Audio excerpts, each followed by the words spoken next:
Today on Ray TV, I'm talking about privately selling your home and what that means and why you should or shouldn't do it. Hi, I'm Jennifer Ray of Jennifer Ray Homes and Keller Williams. First, what does selling your home privately mean? Well, basically, it's the fancy way of saying we didn't hire a real estate professional to help with the sale of our largest asset. Well, that is a decision that everyone has the right to make. I strive to be your real estate resource, and because of that, I felt compelled to share with you what you might not be considering when it comes to making the decision of whether or not you're going to hire a real estate agent to handle the sale of what is most likely your largest asset. In addition, taking advice from a non-licensed, non-professional is likely not in your best interest. Hiring a real estate professional isn't just about putting a sign in the ground, hosting a creative open house where we have a movie going on in the theater room with popcorn for the buyers to create an experience, and putting it on the MLS, although we do those things as well. It goes far beyond those basic things. We know the market and we utilize our expertise to be able to price your home competitively and effectively.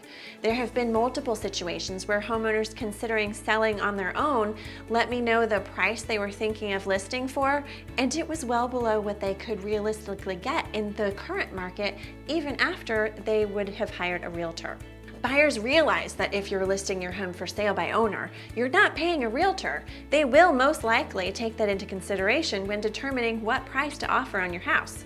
In addition, the buyers who end up purchasing your home are likely to be working with an agent, meaning you'll be paying commission for an agent working on behalf of them and their best interests, while having no one to negotiate in your best interests. You've probably heard how crazy the market is right now, right? Inventory is at historically low levels, and there are more buyers looking for houses than there are houses for sale.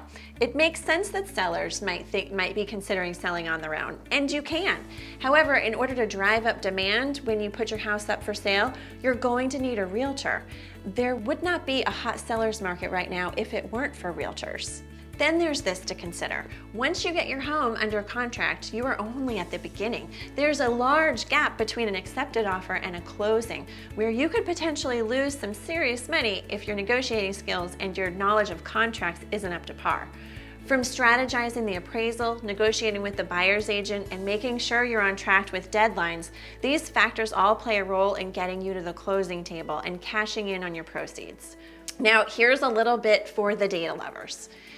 Here's an expert from a report by the National Association of Realtors. For sale by owners typically sell for less than the selling price of other homes.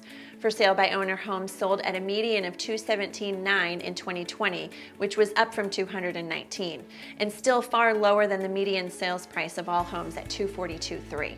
Agent-assisted homes sold for a median of $295,000.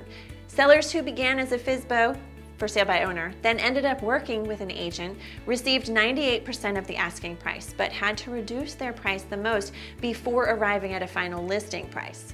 Long story short, make sure you know what you are missing when you choose to sell privately.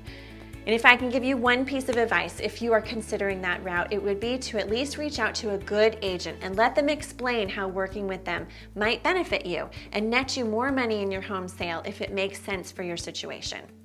That's a wrap on this week's episode of Ray TV. Before I go, if you have any questions, please text me, DM me, email me, or leave a comment below. And as always, make it a great day.